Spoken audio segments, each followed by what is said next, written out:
Good morning, my friend. I hope you're doing well. 27th day of Remodel, may believe it or not. And yesterday was kind of a rough day for me. We're going to talk a little bit more about that, I think, tomorrow or Sunday. We have a special guest coming on the podcast today. I'm going to record an interview with Dustin Bengie, who's one of my favorite new kind of theology writers, and we're going to talk about the church and remodeling the way we look at the church as we finish out the month. But yesterday was kind of a stressful day, and I had a couple things happen that put me in a real reflective mood about losing my son. And I spent a lot of time on the tractor yesterday, and while I was doing that, I went down some rabbit holes. And I'm just telling you, I don't ever want to come to you and have you think that this podcast is about me telling you that I've figured everything out. Because what this podcast is about is you need a friend out there who's telling you that it's true that life is really hard, but it's also true that there are repeatable, reproducible things that we can do to handle that hardness and still find hope, to handle the difficulties and still have a positive mindset, because that helps us to move forward when things seem impossible. And so we're going to talk a little bit about that in the coming days. I've got some things to share with you about what happened with me mentally yesterday, because yesterday was a day that I took it on the chin a little bit with the grief. You know, and sometimes it comes back, you don't even see it coming. And I struggled yesterday, and I want to share that with you because I want you to understand that no matter what happens in your life, you will never ever get to a point where you have it all squared away, where no matter how much you remodel everything, it's never going to be where you're perfected, right? And that's the reason we need to have a living hope in Jesus Christ, because there will come a day when all that pain and all those hardships and all those difficulties are handled because He's already paid for them. As Mark Rogep said, there's a floor to your suffering that Jesus bought. And what the enemy wants you to do is to think that there's not a floor, that you're going to fall into the abyss forever, that you're just going to be in that pit of despair and it's never going to be okay. But Jesus paid the price to build that floor. And I was able to get there yesterday where there was solid ground again. And I'm going to share with you in a few days how we got there. But it's a sort of a preamble to that. If we want to really learn how to remodel our mindset, the third day of mindset, we have to learn how to take that first dose of hope when it seems impossible. We have to learn how to find it even when it seems like there's none there. And so I gave a talk to a group called Deborah's Legacy last year as a keynote. I was invited. Derek Parker, one of the head physical therapists at our hospital, is involved in this amazing group called Deborah's Legacy that helps women get back on their feet after they've been abused or been imprisoned or been dealing with addictions, and it just helps women kind of find a vocation and get back on their feet. And it's an amazing organization. But I gave a talk, and it was really the ideas that are underpinning my new book, Hope is the First Dose. And I just want to share that with you as kind of a preamble to me being real vulnerable with you in a day or two. And I'm going to just kind of walk you through how I got myself into a really negative mindset yesterday and how I worked back out of it. It's a good example of how all of us have to be ready when the enemy hits us with something. My phone dings and I look down at it, and it's one of those Apple slideshows that brings back pictures from the past. And yesterday, right as I was coming out of surgery, my phone dinged and I looked down, and it's Mitch's high school graduation, which was 10 years ago this week. And all these pictures of Mitch full of promise and full of the future and full of hope. And 13 months later, he was dead. And for whatever reason yesterday, just out of the blue, it just gutted me.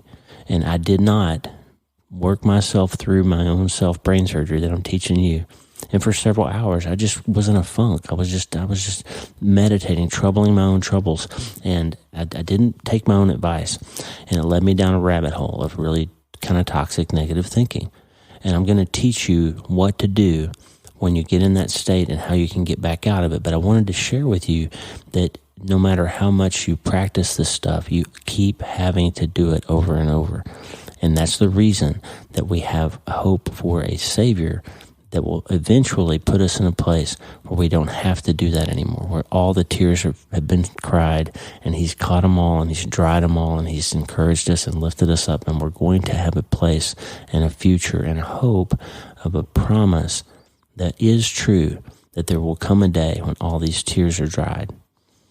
In the meantime, we just have to keep learning how to practice self-brain surgery And to do that, we have to figure out that there's a treatment plan and it's reproducible and it does work. But hope is the first dose. My newsletter, friend, is drleewarren.substack.com, drleewarren.substack.com. The prayer wall is always there for you, wlee1md.com/prayer. We're going to have some real vulnerable episodes in the next couple of days as we finish out Remodel May. This one is the preamble to all of that and how to learn why hope is so important. Hope is the first dose, but to get there, you have to start today. Please help me welcome our new friend and his family, Dr. Lee Warren. Thank you, ladies. That was the talk right there. I'm sorry, but that's the talk. Hope and healing. What a powerful message. Thank you for having us. I'm Lee Warren, and I hope I haven't taken care of any of you, but if I need to, I'm glad to be here. My wife, Lisa, is here on the front row. Lisa. And her father, Dennis McDonald. Anybody listen to the podcast? Okay, that's Tata. Tuesdays with Tata. That's him right there. So we're extremely grateful to be here with you tonight. And I thought a lot about what in the world am I going to call this talk. Derek invited me. I'm grateful. And Derek didn't tell me the scope of this talk. I had this vision of the board, a small group of people. I had a vision of trying to rally the troops for this great mission that y'all are doing. And then they sent us some paperwork, and I started to get a sense of the scale and the scope, and I thought, man, what can I talk about tonight? Because my work is with people who are hurting. And my work as a neurosurgeon is about saving lives, restoring function, relieving pain, and giving hope, right? And my work as a writer, which comes out of my practice, is about mining the lessons that I learn from taking care of a few hundred people every year to try to help my family and I and a few 100,000 people a year around the world with the ideas and the lessons that we get to learn from what happens in our physical lives. And so my work revolves around hope. The picture in the background that you see is a painting that our daughter Kimberlyn did of her little brother Mitchell, our son, who died in 2013. And that story's in my books, and you probably heard me talk about that on the podcast. But Mitch is the background here because his death and the way that we've had to learn how to live our lives and the scope of and the aftermath of that is really the background of me and the background of us now and what we do. So when I thought about what am I going to call this talk, I talk a lot on my podcast and my writing and with my patients about something I call self-brain surgery. And self-brain surgery is not what you do with a fork and a knife and taking out your own frontal lobe. That would be a little bit brutal. So don't do that at home, okay? Self-brain surgery is how to change your mind and how to change your life. I always say on the podcast, what I always say, you can't change your life until you change your mind, okay? So then I thought, well, wait a minute. Derek got a hold of me because I sent a bunch of tweets. So maybe I should call the talk how a bunch of tweets got me invited to talk to y'all tonight. So I have a Twitter account that I started because last year I deleted all my social media accounts. I got so mad at the election and all the politics and all the things that were going on. I just said, I don't need to be on social media. It's a black hole, and I got off of it and all of that. And then I started, when the book was getting some publicity and the publishers was like, you really need to be on Twitter and you really need to be on social media. So I started a Twitter account and I thought, well, what am I going to put in my bio? And what I put in my bio was, I'm here to curate hope. I can do that in the operating room. I can do that with my family. I can do it with my writing because hope is the most important thing. We'll get to that in a little bit. Hope, we learned as we studied people with malignant brain tumors and as we studied how people handle the hard things that come along in life, we started realizing that the deadliest thing known to man is not brain cancer. The deadliest thing known to man is not Lou Gehrig's disease or metastatic breast cancer. The deadliest thing known to man is hopelessness. Because if you lose hope, even if you survive your illness, your life is really over. And if you can find hope somehow, then no matter what happens, you're going to come alive. Anybody read my book? I've seen the interview.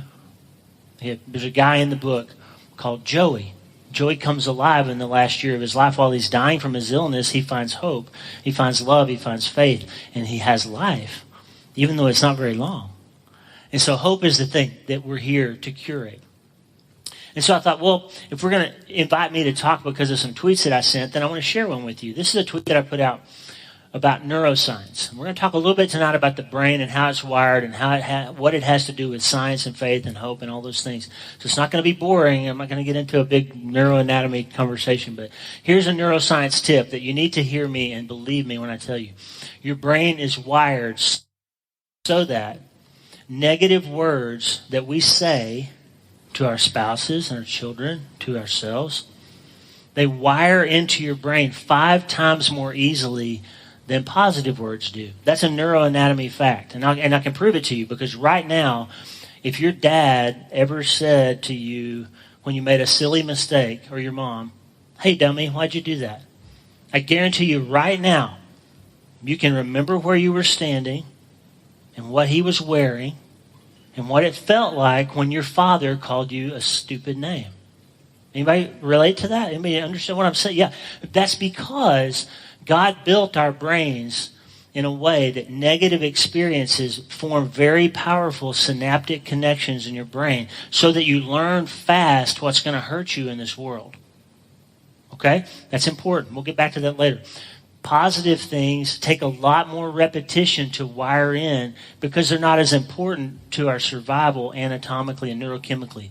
So when you're a little baby and you touch the hot stove, it burns your hand and you form a very powerful neurologic synaptic connection that reminds you, before you even have to think about it for the rest of your life, not to touch that hot stove, right? That's a protection mechanism. The problem is it's hard to sort out when to apply that when you're not getting burned, but somebody's hurting your feelings. It's the same neuroanatomy. Okay? So that was a tweet that I sent out. People remember the harsh things we say forever, especially our kids and spouses, and kindness goes a long way towards happiness. Okay? Well, then I said, well, that worked pretty well. I got a fair number of people writing in about that, so I thought, I'm going to develop that a little bit. And let's talk about this 5-to-1 rule for a second that we just talked about. We talked about the important physiological and neuroanatomical reasons why pain is more powerfully wired into your brain than positive things are. And this is part of how we're fearfully and wonderfully made, right? God did all these things for a purpose. He built us the way he built us to protect us from things that would hurt us and to point us towards the things that would help us to get to see him and lead other people to him. But the problem is, this is important, the brain has a very limited set of neurochemicals that define how you feel and create the moods and affects of your life and in your emotional state. The brain has only 5 or 6 chemicals that do that. And they're not very specific. And a good example of that is fear. So did you know that the neurochemical environment and the physiological result of that in your brain when a grizzly bear is chasing you down the street is identical to the fear that you feel when you're lying in bed at night and you're touching that lump on your throat that you've convinced yourself is a Hodgkin's lymphoma. That fear that you feel chemically is the same. It's also the same fear that you feel when you wonder why your spouse is late and maybe they're not where they thought they were, where you thought they were, and you start to build fear, right? Chemically, they're identical. So the problem we have is sometimes we feel something and we think it's real because it reminds us of another time we felt that same thing and there really was a bear chasing us down the street. This is important. This is how your brain's wired. And this is the foundation of my breakthrough in learning how to recover from losing my son. It comes back to this stuff that we'll get to. Learning how to make a process happen in my brain when I needed it to that would replace the automatic negativity with a purposeful but realistic positivity. And that, my friends, is literally self-brain surgery. And what I mean by that is if I took you down to Auburn, Alabama, to the building that our office used to be in, we had a functional magnetic resonance imaging scanner in there. That's a big word. An MRI machine that not only shows you the picture of what your organs look like, but an ability to look at the things that they're actually doing. So in the brain, we can measure and watch on the screen changes in your neurochemistry in response to what you're thinking about. And what we learned from that research is that I can put you in that scanner and I can say, hey, Derek, think about when you were a little kid, you were in your grandma's kitchen and she was baking peanut butter cookies. Think about what that felt like. And I can watch on the screen what your dopamine and serotonin levels are doing, the blood flow to different areas of your brain when you're processing that memory. And I'll say, wait, Derek, stop. Now think about the time that you were late getting home from a date and your dad took his belt off and whipped you and sent you to bed without dinner. And I can watch on the screen the chemistry of your brain change in response to what you are thinking about. And that's not just a party trick, because you can turn that into something that's useful in your life. Because what that teaches us is what Paul was talking about in Philippians 4:6-8 when he said, hey, guys, stop thinking about bad stuff and start thinking about things that are good and lovely and noble and helpful and all of those things, right? Sorry, Jeff, I don't have that verse memorized. But that's it. That Paul was telling us 2,000 years ago to do self-brain surgery and start thinking about better stuff than what we've been thinking about, because it helps our brain get healthier. And what we learned is synapses that fire together, wire together in our brain. And the more we tell ourselves these positive things and the more we train ourselves to look at the world in a more positive way, it's not that we're being silly or ignoring things that are real. What we're doing is we're literally helping our brain learn how to look at the world in a more hopeful way. And wouldn't that help all of us? That's self-brain surgery. And that has the power to contribute more to human health and wholeness than any surgery. I'm sorry, Ivan. Any surgery that I can actually do or medicine I can prescribe. This is more important, because this will literally change how your brain works, which will give you a better set of filters, as Megan just said, to look at the world and process what's happening around you and be more hopeful in engaging it.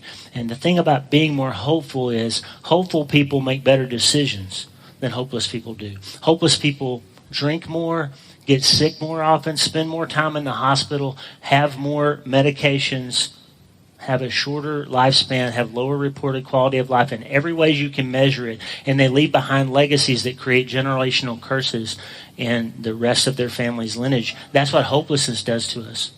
And hope does all the opposite things of that. Generational curses, we talk about curses, and spiritual people say we have a generational curse in this family and they're all alcoholics.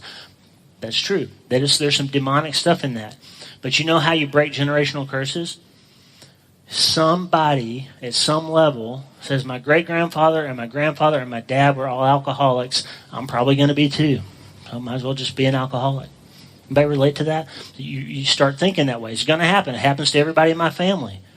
We all get divorced. We're all alcoholics. We're all whatever. Somebody comes along, Deborah's legacy, or somebody else in your life, the grandfather on the other side of your family, and they say, hey, time out. You don't have to be that. You can change that. Let me teach you how to think differently. And that's how you break generational curses. You inspire somebody in your life to think differently about their future than they thought about it before. And that will break that curse for the next generation. Because what's the best predictor of childhood substance abuse? Parental substance abuse. Right? Best predictor. Kids that grow up and beat their kids. Parents who beat their kids. Right? Our behavior programs the behavior of the people after us. That's what generational curses are. Right? Then I thought, well, I'm already writing this book, the new book. The next book is called Hope is the First Dose. The next book. And I thought, well, if I'm writing about it, why not tweet about it? So I'm going to share with you 4 tweets about self-brain surgery. We'll learn some lessons, okay? Is that all right? Okay. Self-brain surgery tip number 6. Hope is a verb. We're talking about hope tonight. Hope is a verb. What's a verb? Anybody English teacher out there? Verb? Action words, right? You have to choose hope. You have to chase it. You have to fight and flex for it. Negative is natural. I told you that. I told you the neuroanatomy of why negative is natural. It's a good thing, right? Positive has to be purposeful. It's a more spiritual thing. Romans 12:12 in the Voice translations, which I love, says this, and do not forget to rejoice, for hope is always just around the corner. That's a good verse, right? That's a tattoo verse, right? Romans 12:12. That's what I sign. When I sign my book, I've seen the end of you, I put Romans 12:12 in it. because hope is always just around the corner, but you have to choose it. You got to chase it. Now, what in the world do I mean when I say hope is a verb? Before I say that, let me define hope for you in a way maybe you haven't heard before. One of my favorite Christian writers is a guy named John Ortberg. And he says, hope is faith waiting for tomorrow. Don't give up. It's dark right now, but if it's dark, guess what? All you have to do is wait for tomorrow, and the sun's going to come up again, isn't it? Light's going to come back. Another writer that I love, Rick Snyder. Hope is the belief that you can get there from here. That's probably enough for this whole talk right there. If you're in a ministry like Deborah's Legacy, if you can convince somebody that's destitute and has been abused and they've been addicted, and you can convince them that they can get there from here, that's a big move, isn't it? That's what hope is. You can get there from here. Now, I don't want you to conflate hope and faith, because they are two very different things. That's why Paul says in 1 Corinthians 13, now these three things remain. These three things, faith, hope, and love. Hope and faith are not the same thing. Faith, according to Hebrews 11:1, says the confidence in what we hope for and assurance about what we do not see. So here's the thing. Hope is not just a silly wish that something can be different than it is. Okay? I wish there would be a unicorn in my room tomorrow when I woke up. That's silly. It's not going to happen, right? There's not going to be a unicorn. I can say that I hope for that, but it's really not true.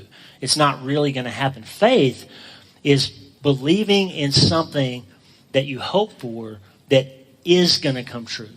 And I'll tell you an example for me. My son passed away.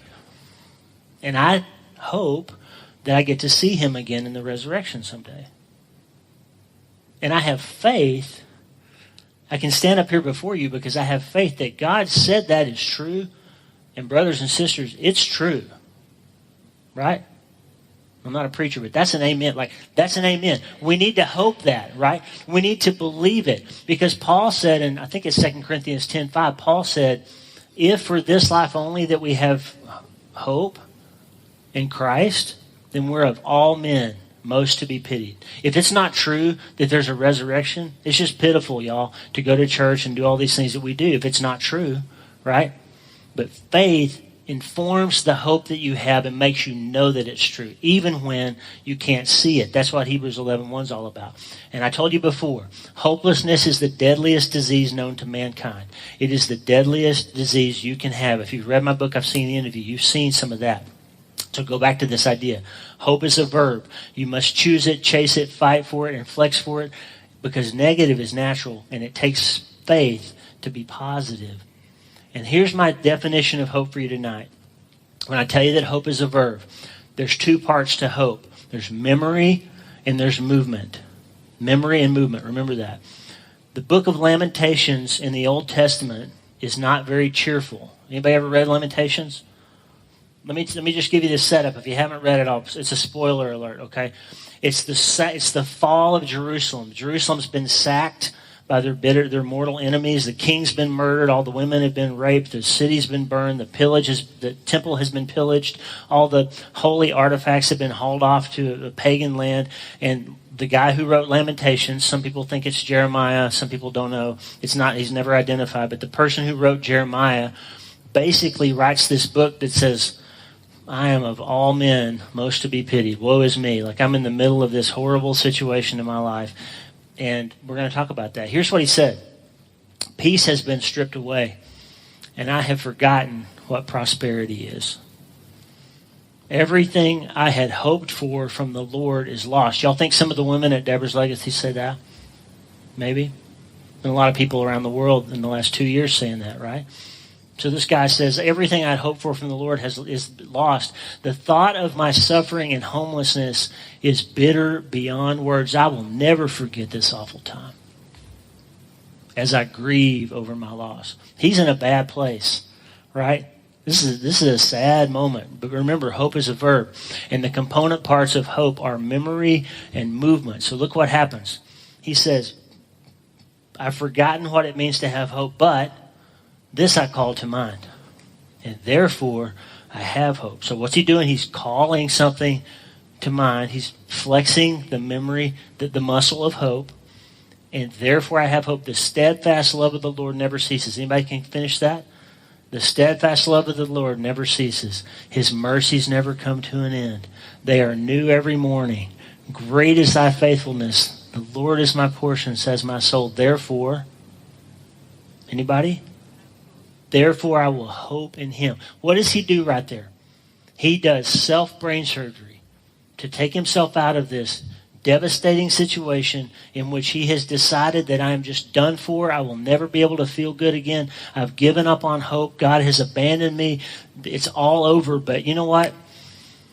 I'm going to call to mind something right now.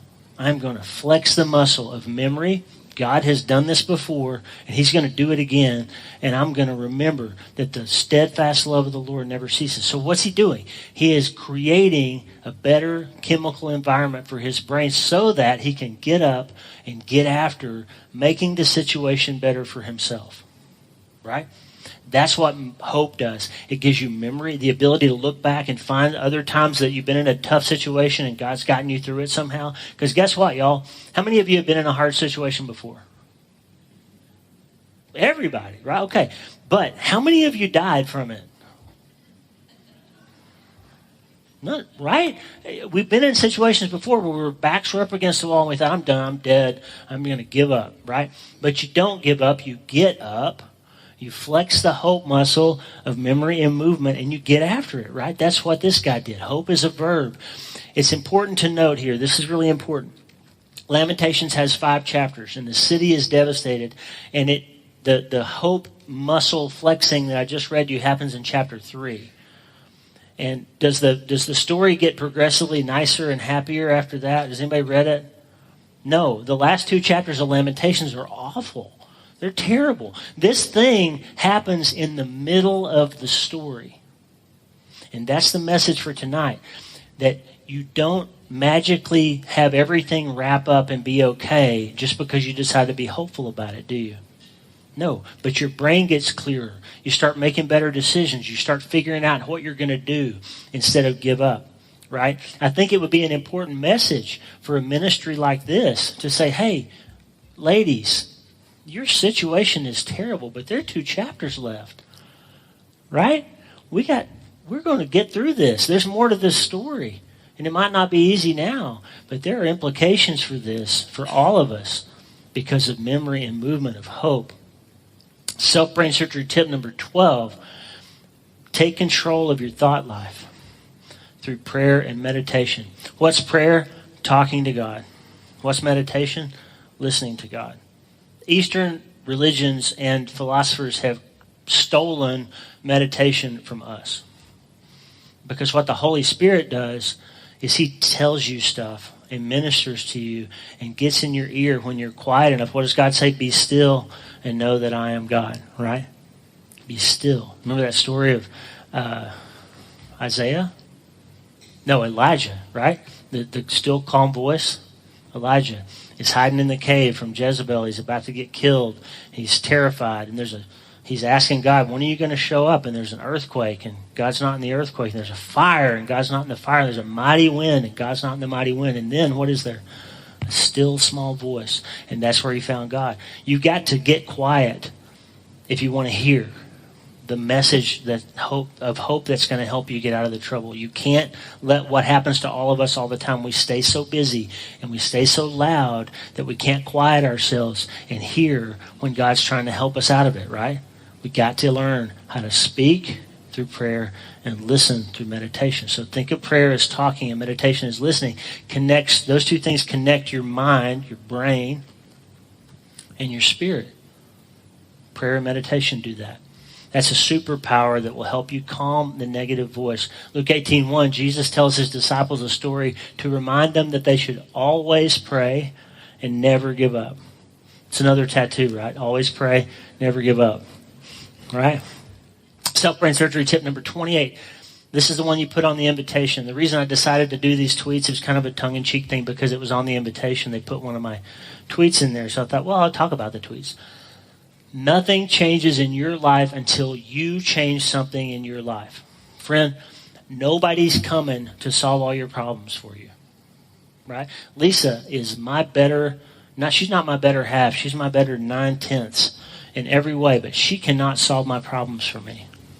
because most of them are in here, right? She can't. She makes them better. She enables me to make better decisions. She supports my life and loves me and assuages all the demons and pains that I have in my life. But she can't solve my problems if I don't think better about them, right? Nothing changes in your life until you change something in your life. Romans 12:2. I'm going to butcher it, Jeff. I'm sorry. But it says something to the effect of, do not be conformed anymore to this world, but rather be transformed by the renewing of your mind. So God was telling us thousands of years ago to do self-brain surgery. Think about different stuff. Change the things you think about. Get your brain quiet and let him minister to you in the storms of life. And just clear out your head and you'll start being more hopeful. And that's everything, because hope is the muscle that we can engage to help ourselves get out of the hole and believe that the dawn is coming again when it seems so dark. Self-brain surgery is learning how to let your frontal lobes help you out and get involved before you react. So the frontal lobes of the brain are your parts of your brain that keep you from doing stupid things. They tell you, don't stand too close, don't tell that joke, don't say that thing, don't have that extra drink, don't hit that person. Your frontal lobes are the part of your brain that do that. Calm down, dude. Don't do that. If you don't have your frontal lobes, and we see it in head injury patients sometimes, don't we, Derek? People that we used to say, if you have one frontal lobe injured, your family will notice that your personality is different. But if you have both of them injured, everybody will notice. Because people with frontal lobe injuries do weird stuff, inappropriate things. Your frontal lobes are there. God put them there to help you not react to everything that somebody says to you, and to help you not do something stupid every time you have a thought pop in your head. The limbic system is the emotional part of your brain. That's the one that tells you every time you hear a sound that there's a grizzly bear coming to kill you. It's the limbic system. And that happens a lot more quickly than your frontal lobe can get involved. So you've got to teach yourself how to put a pause in between the stimulus that life brings you and the response that you choose to engage.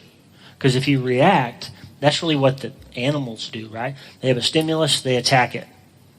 Humans are given this giant frontal lobe that God gave us to help us do self-brain surgery. It's to learn to think about our thinking, as my friend Daniel Lehman says. And as my friend Max Lucado says, just because you have a thought doesn't mean you have to think it. Thanks, Max.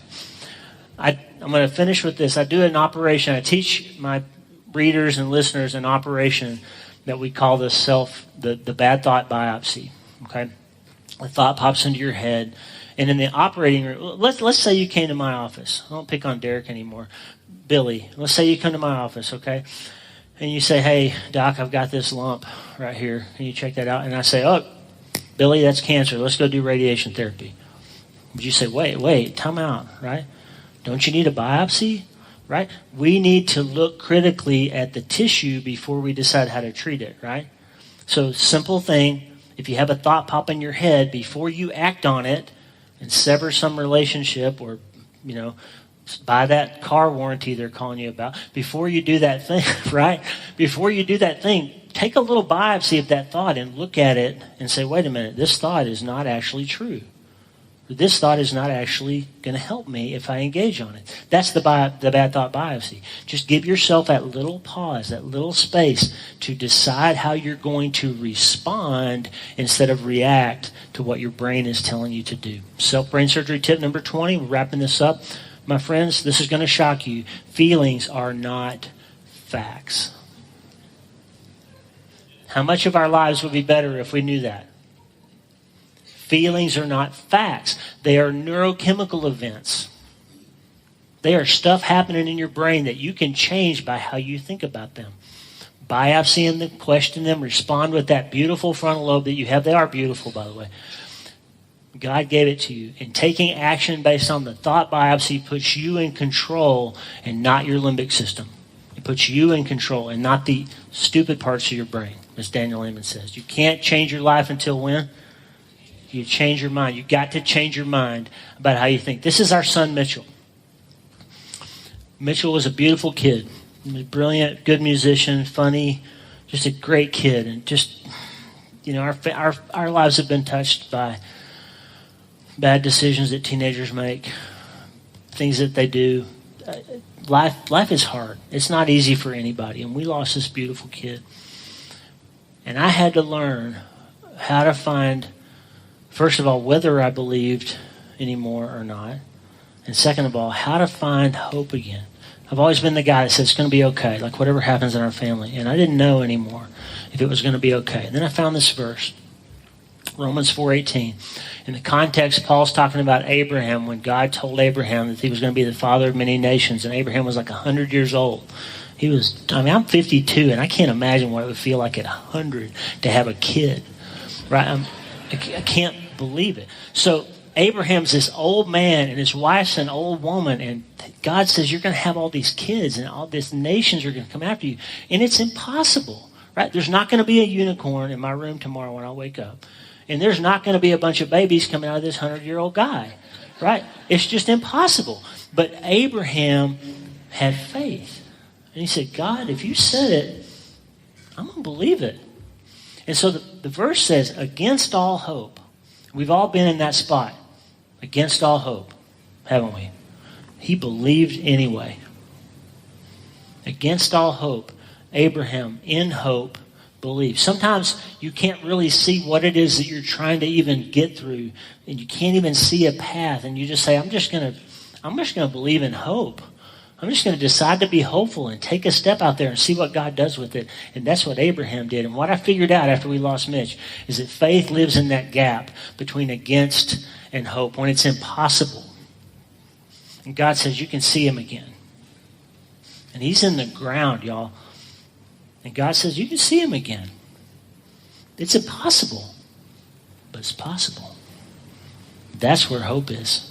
And that's where faith is. That's what my books are about. That's what my podcast is about. That's what I do when I'm not working for Ivan.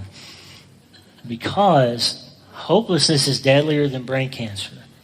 And we have to have hope. If we all learn how to harness and engage the muscle of hope through movement and memory, we'll all be better off. We will change our lives because we changed our minds. And when do we start? We have to start today. Thank you very much.